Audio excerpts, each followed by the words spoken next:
berdoa. Tuhan Yesus, kami mengucap syukur bahwasanya oleh kemurahan-Mu pada sore petang malam hari ini Tuhan, kami diberi kesempatan untuk beribadah, memuji Tuhan, meninggikan nama Tuhan, dan kami siap untuk merenungkan firman Tuhan.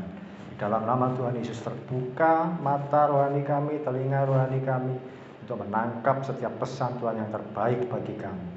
Di dalam nama Tuhan Yesus kami berdoa dan mengucap syukur. Amin.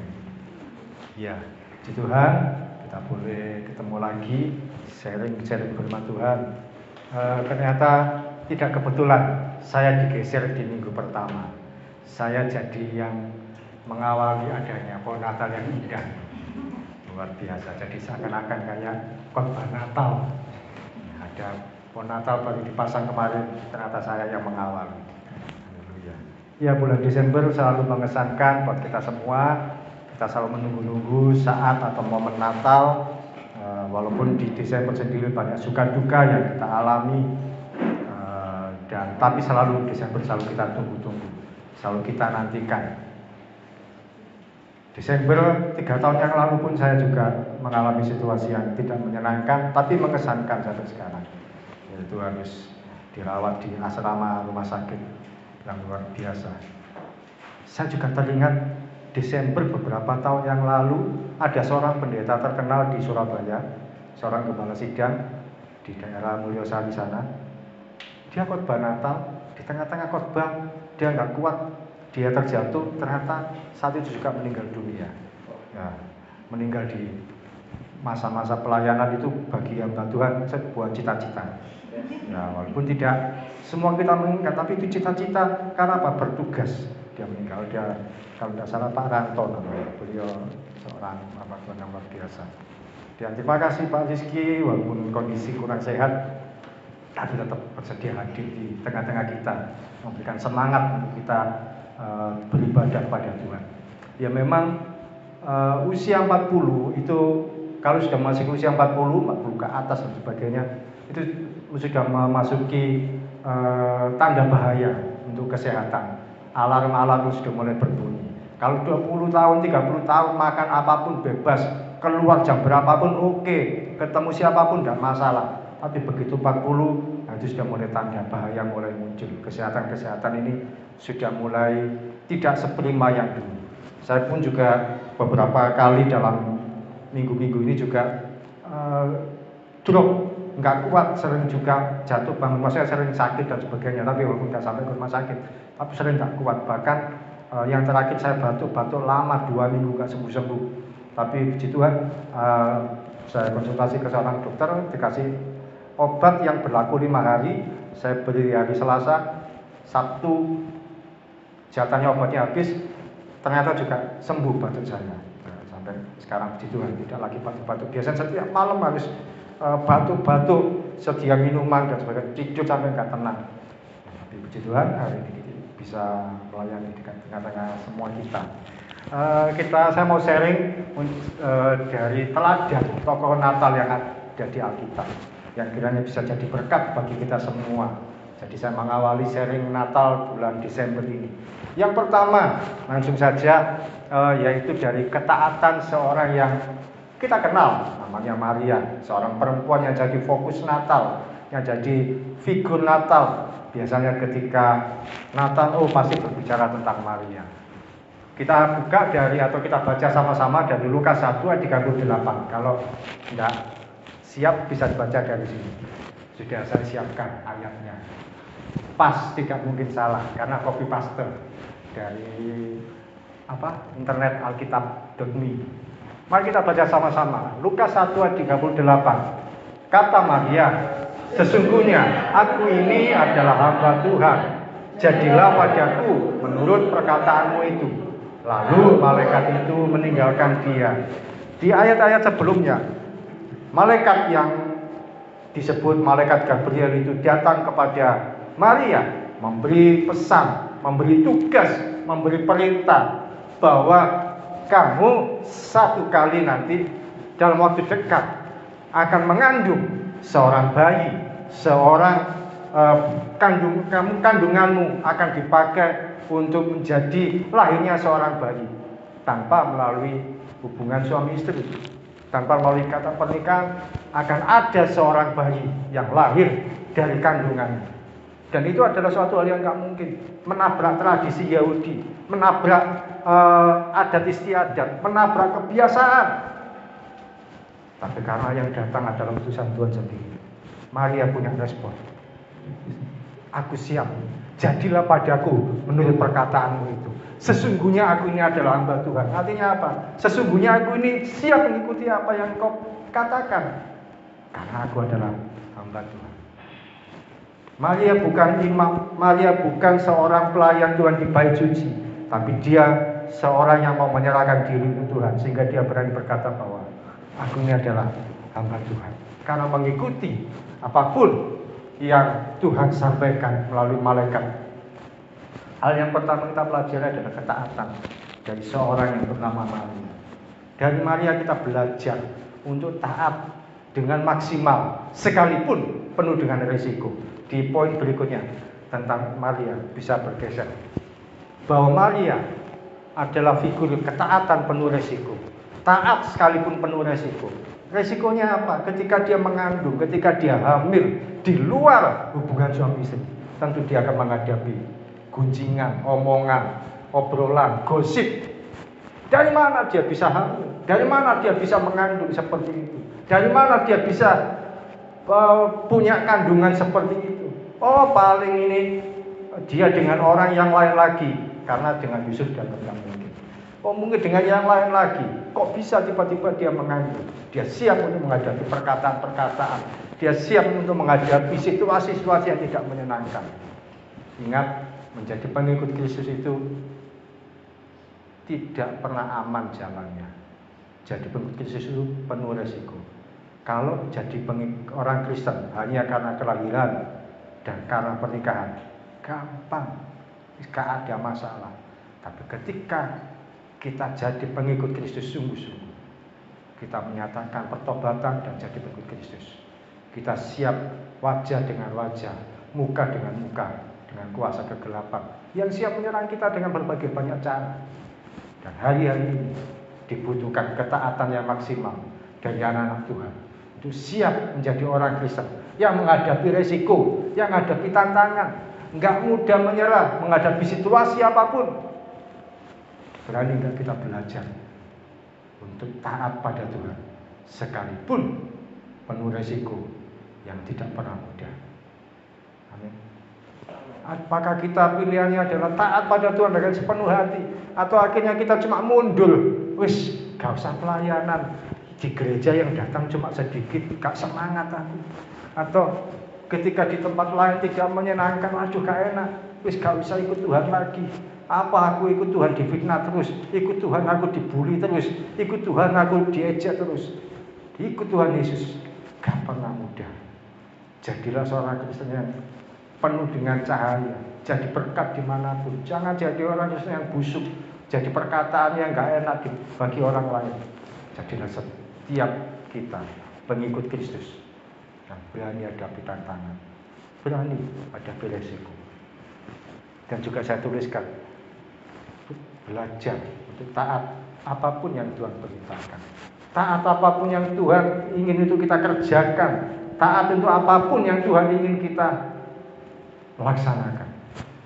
Saya tahu gereja ini tidak pernah mudah untuk berdiri, tapi ketika Pak Rizky menerima visi untuk melayani di gereja ini, memang gak pernah mudah. Saya tahu mengenal beliau sejak awal. Potongannya mungkin bukan seorang gembala, gak ada cita-cita atau latar belakang menjadi gembala, tapi karena beban yang dia harus pikul, dia kerjakan gereja ini. Tertatih-tatih iya, melangkah dengan penuh kesulitan iya, tapi saya percaya Pak Rizky gak pernah menyerah. Seorang diri kemudian dengan penuh semangat ada bersama dengan kita sampai hari ini. Demikian juga setiap kita, dimanapun kalian ditempatkan, jangan pernah menyerah. Kerjakan dengan maksimal ketaatan. Setiap kita, saya yakin tidak akan selamanya kita ada di sini bersama-sama. Setiap kita satu kali, pasti Tuhan utus Satu persatu dimanapun itu, apakah Yulinus di tempat yang lain, Firmina juga ketika lulus, nggak mungkin selamanya di sini, mungkin ditabut di tempat yang lain. Yang di sini adalah orang-orang lagi yang lain lagi. Tapi ketika satu orang diutus, berani enggak kamu taat kepada Tuhan, mengerjakan yang terbaik, melayani dengan maksimal, belajar dari tempat ini, dibawa keluar dan menjadi seorang hamba Tuhan yang tangguh, menjadi pelayan-pelayan Tuhan yang maksimal. Mungkin Kak Yedi Desember ini masih di sini, tahun depan tidak di sini lagi, benar ya? Tapi berani Kak ketika di tempat yang lain, membawa spirit dari sini, membawa semangat dari kota Surabaya ini, melayani di tempat yang lain lagi. Satu orang ditanam di tempat yang lain, menjadi pribadi yang luar biasa, bertumbuh dengan maksimal, taat pada Tuhan. Gak usah nunggu banyak orang, gak usah nunggu ada teman-teman yang banyak baru semangat. Ketika satu orang diutus, jadi berkat sekalipun beresiko. Maria, dia taat sekalipun penuh resiko. Dia menyediakan dirinya sendiri. Satu orang yang ini, dia nggak peduli yang lain. Dia cuma mau berkata, saya siap. Dari kesiapan dia melahirkan juru selamat, melahirkan pribadi Kristus yang jadi penyelamat hidup kita sampai hari ini. Coba kalau Maria berkata, tunggu dulu malaikat, saya gak siap, saya gak bisa, tolong yang lain lagi.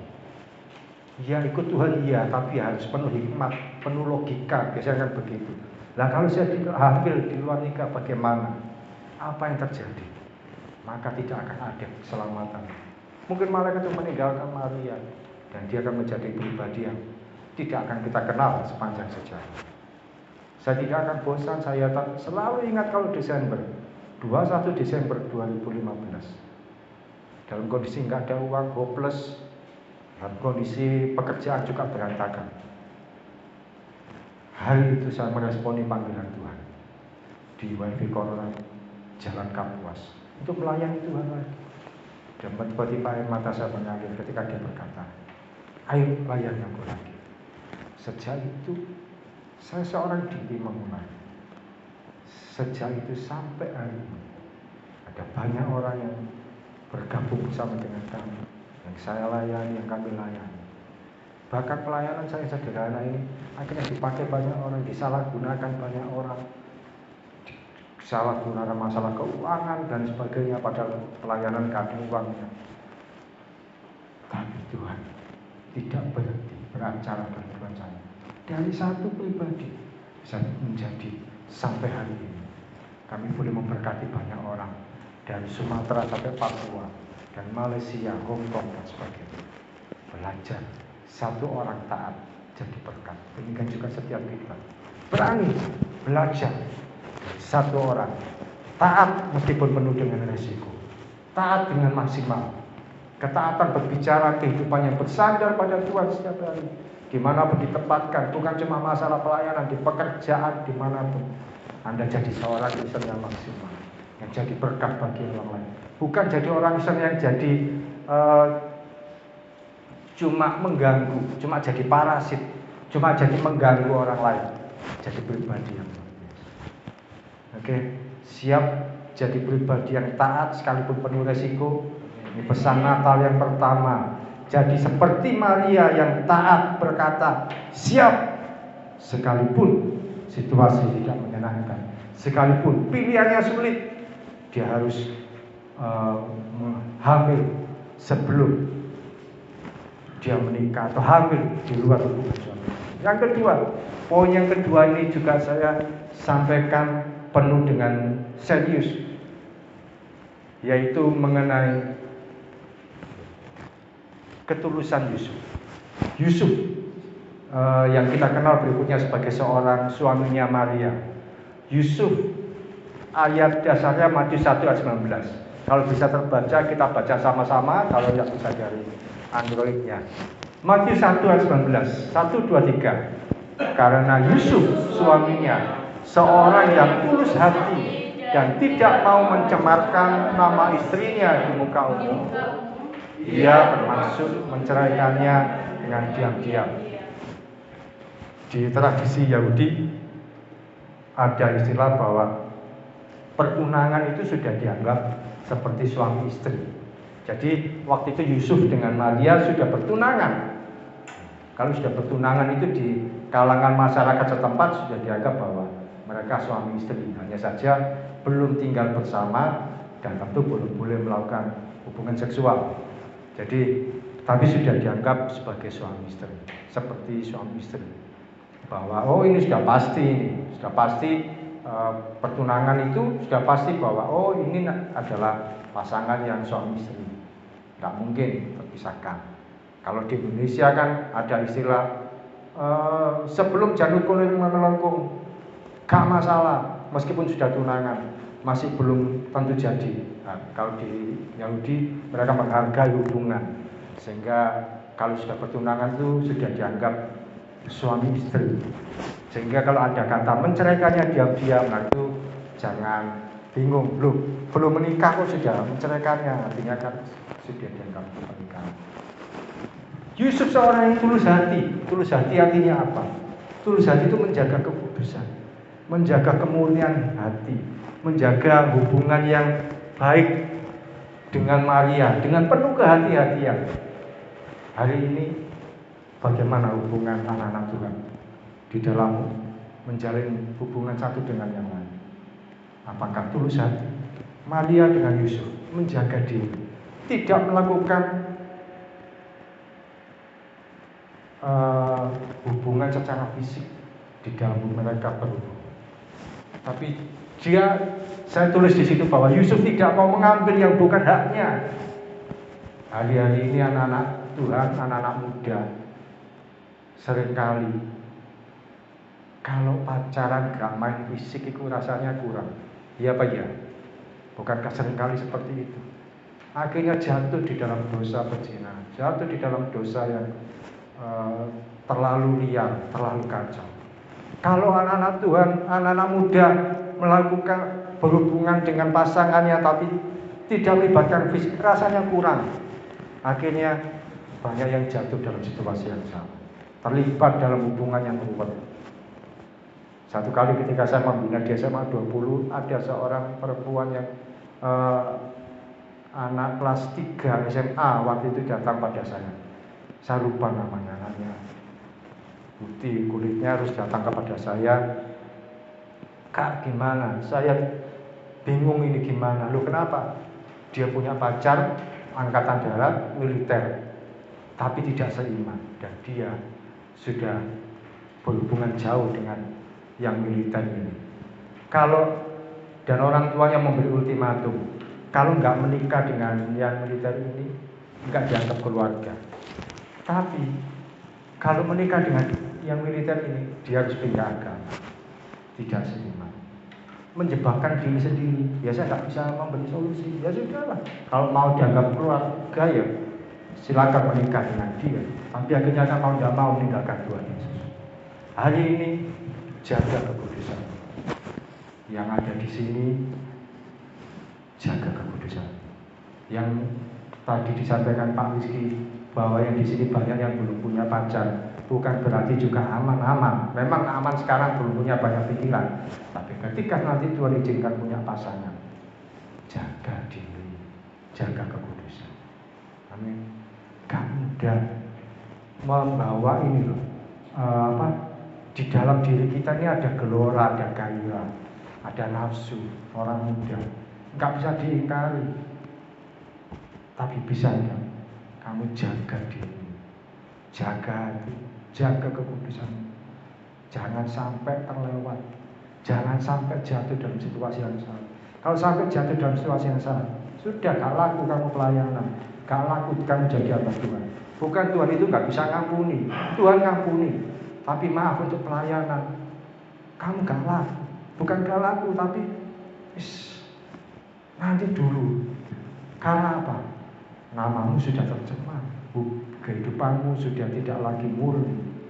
Kalau sudah mulai melakukan hal-hal yang fisik di dalam kamu menjalin hubungan dengan orang lain, mumpung masih banyak yang belum punya pacar, saya kasih tahu, jaga kekudusan. Oke? Karena itu adalah sesuatu yang banyak membuat hamba Tuhan jatuh. Banyak sekali. Dan yang menyedihkan bagi saya, seringkali, maaf ya, banyak instansi-instansi Kristen yang justru paling bodoh di dalam moral, terutama masalah kekudusan. Saya bekerja di beberapa instansi Kristen. Sampai hari ini saya melihat, saya menyesal, saya bukan menyesal, tapi saya kecewa, saya sedih.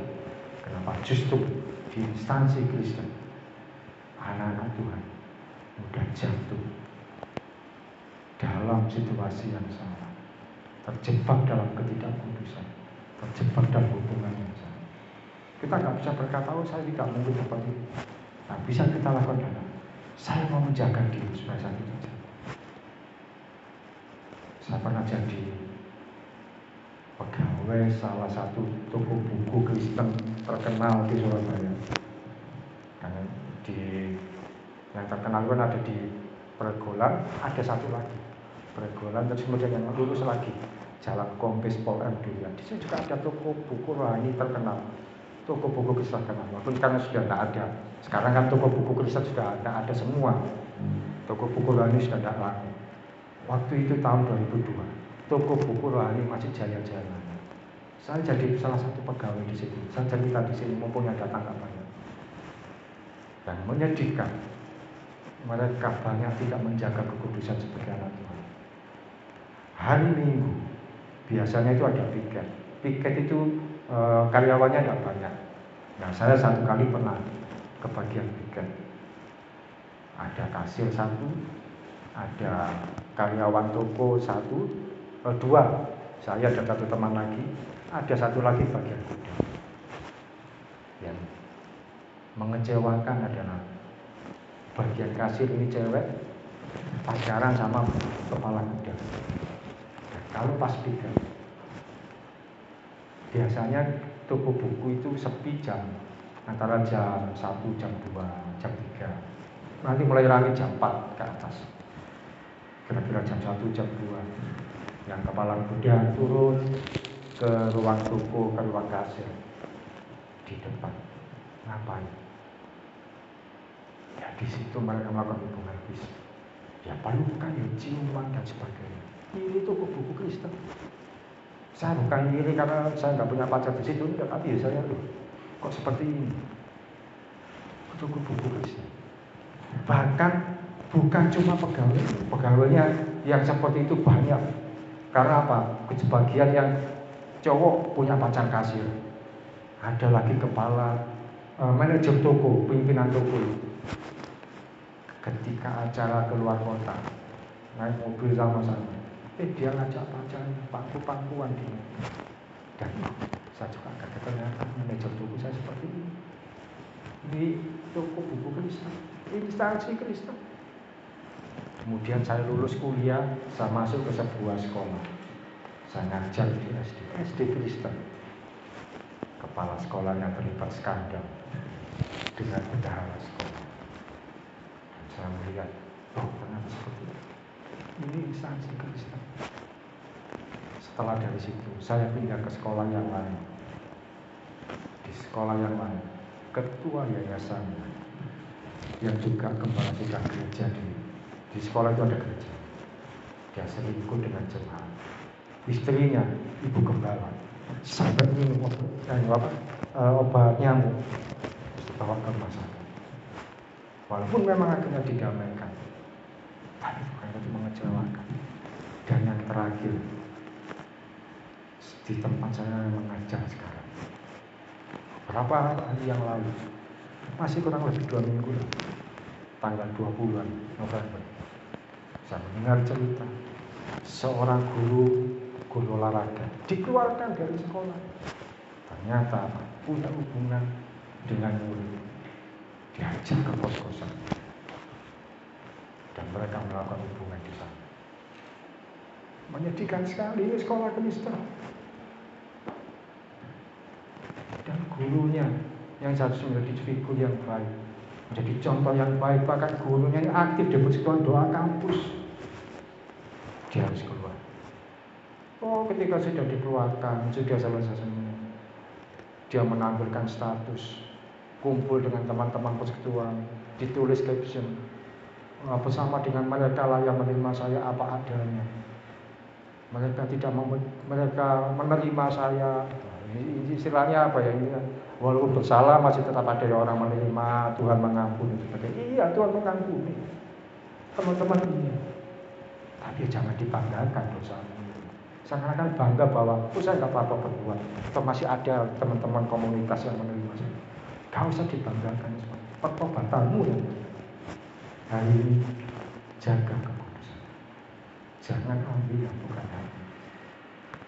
Apalagi kalau belum yakin bahwa pasangan yang sama kamu ini adalah orang yang akan jadi suamimu nanti atau istrimu nanti. Hari-hari ini jaga. Banyak hamba Tuhan jatuh karena tidak bisa menjaga diri. Jaga kekudusan dalam hari ke depan. Poin saya yang kedua yaitu ketulusan hati, karena jaga kekudusan. Saya ngajar ke anak-anak SMA, anak-anak SMK yang saya ajar, saya sampaikan pada mereka bahwa bukan berarti kalau punya pacar itu adalah merupakan pacarnya itu berarti berhak melakukan apapun kepada dia. Yang saya ajarkan anak-anak SMK itu banyak yang perempuan saya sampaikan, bukan berarti kalau punya pacarnya itu punya hak sepenuhnya atas tubuh. Gak. Jaga diri. Belum tentu. Yang punya hak itu siapa? Ya suaminya nanti. Karena itu jaga. Bukan berarti kalau punya pacar itu berarti merupakan legalitas boleh berbuat apapun. Enggak. Tidak. Oh, ini saya sudah punya pacar, saya bebas ngapa-ngapain dengan pacar saya. Tidak. Jaga. Jaga yang di sini. Jaga kemuliaan hati. Tidak banyak yang menyampaikan seperti ini, tapi saya sampaikan di hadapan kalian. Jaga diri. Bahkan sudah punya pacar, pernah punya pacar atau belum. Jaga. Karena kalau sudah sampai melakukan hubungan yang di luar batas, mengarah kepada perzinahan, mengarah pada seks bebas, pelayananmu nggak laku, mau ngomong apa nggak laku, mau memimpin pujiannya bagaimana nggak laku, susah untuk kembali lagi. Ya, proses lagi dari awal, proses lagi dari min, bukan lagi dari nol, tapi dari minus. Proses lagi kamu pemulihan dengan Tuhan, pemulihan dan sebagainya, sampai benar-benar diterima. Ini poin yang kedua, jaga kekudusan, dan saya sampaikan dengan benar-benar dengan penuh kehati-hatian. Saya SMP, SMA sudah tidak berani ambil hubungan apapun, komitmen apapun dengan siapapun, sampai kuliah dan sebagainya. Saya kenal dengan istri saya pun ketika saya sudah terakhir skripsi menjelang lulus. Dan ketika kami serius, kami sudah punya pandangan bahwa kami akan menikah. Istri saya ini, dan suami saya dan sebagainya. Dan itulah yang akan kami kerjakan. Sehingga kami tidak akan mengingkari hubungan. Jaga diri. Siapapun, dimanapun, sebagai apapun, jaga kekudusan. Poin ketiga, poin terakhir. Poin yang pertama tadi ketaatan Maria, total maksimal, dimanapun atau dia disuruh apapun dia siap. Poin yang kedua yaitu ketulusan hati Yusuf, menjaga hubungan Maria. Yang ketiga, penyembahan orang Majus.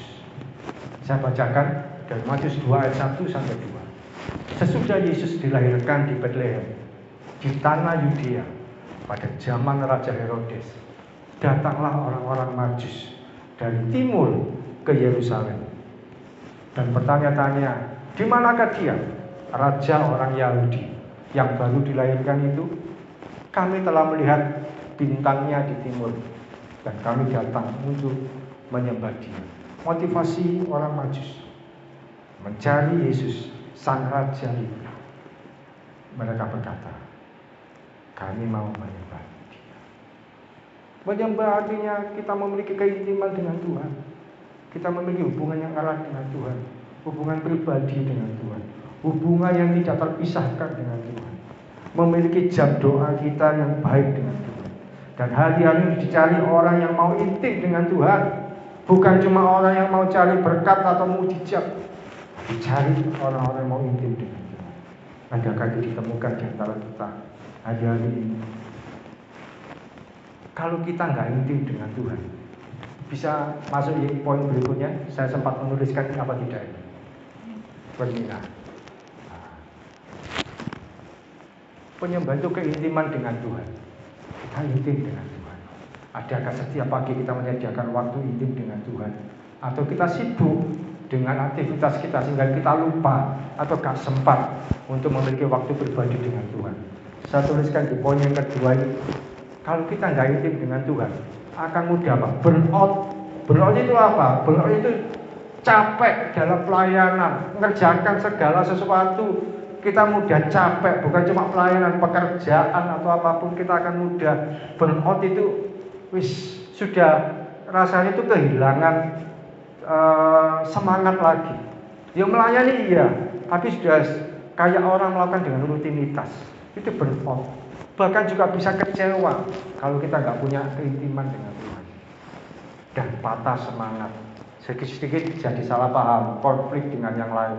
Tapi coba satu kali kamu menepi, terus punya waktu dengan Tuhan. Tuhan bagaimana? Ketika kita menyendiri dengan Tuhan, itu saatnya kita dioperasi, dibereskan hati kita, sehingga semua yang luka-luka kita diobati sama Tuhan.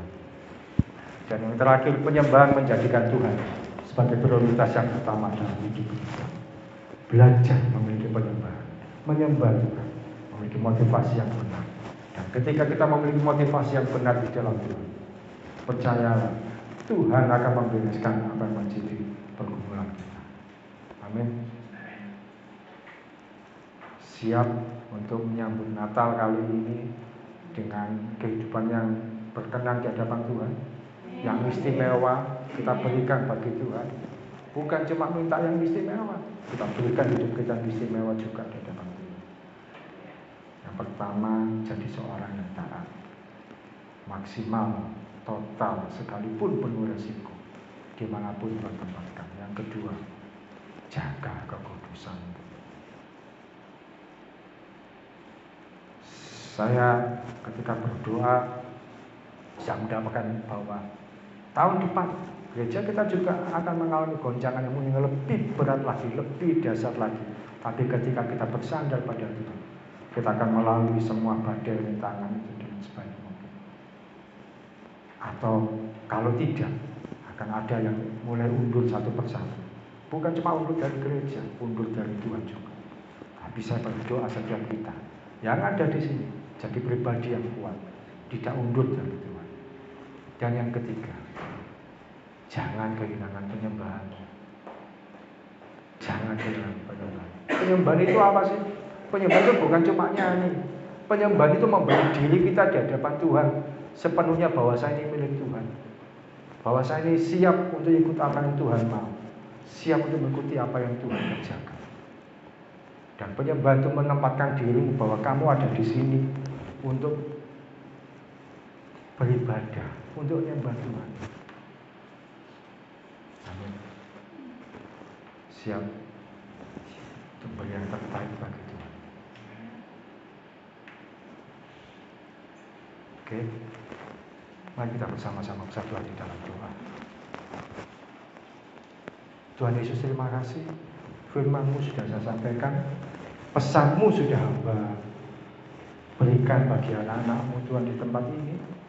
Kiranya kami boleh belajar untuk menjadi seorang yang taat seperti Maria, mau melakukan dengan penuh resiko apapun yang ada di depan.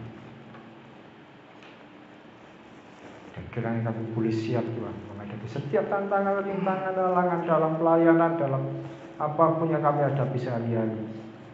Kami membawa hidup yang berkenan di hadapan Tuhan. Dan yang kedua, kami mau belajar untuk menjaga kekudusan. Kami gak akan berkata saya kebal. Ampuni kalau seringkali kami sering sekali seperti itu. Oh, saya gak mungkin melakukan seperti itu. Tidak.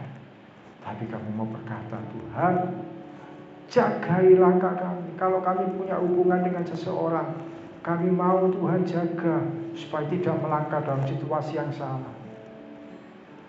Pada siapapun, anak-anak Tuhan yang ada di sini, adik-adikku yang di sini Tuhan, mereka yang memang belum punya hubungan spesial dengan seseorang, hamba berdoa ketika satu kali mereka punya hubungan dengan seseorang yang spesial, itu adalah pribadi yang Tuhan tempatkan dan mereka bisa saling menjaga diri dengan baik, tidak melakukan hubungan yang salah, dan menjaga kekudusan sampai pada pernikahan. Dan yang ketiga, kiranya kami boleh memiliki keintiman dengan Tuhan, menyembah Tuhan dengan sepenuh hati, memberi diri kami itu Tuhan, supaya kami tidak mudah kecewa, tidak mudah patah semangat, tidak mudah berotot, tapi setiap hari diisi roh kami. Karena penyembahan itu seperti kami memberikan bahan bakar bagi roh kami. Ampuni kalau seringkali kami meninggalkan penyembahan kami setiap hari, nggak punya lagi waktu yang teduh bersama dengan Tuhan. Ampuni kami Tuhan, seringkali sibuk, seringkali merasa bahwa sibuk pelayanan dan sebagainya, tapi sampai nggak punya waktu untuk menyendiri bersama dengan Tuhan. Hari ini kami berdoa, kami mau hidup kami berubah, diubahkan di minggu pertama Desember ini. Kami mau punya komitmen hidup kami berkenan di hadapan Tuhan. Terima kasih Tuhan Yesus, berkat-Mu, penyertaan-Mu atas gereja ini. Kami percaya Tuhan yang punya rencana atas gereja ini dari awal sampai saat ini, maka gerejanya akan terus berjalan sesuai dengan kasih kami Tuhan. Berkati Pak Rizky Tuhan yang mengembalakan, berkati kesehatan beliau, kuat di dalam melayani Tuhan dan tetap semangat. Di dalam nama Tuhan Yesus kami berdoa dan mengucap syukur. Amin.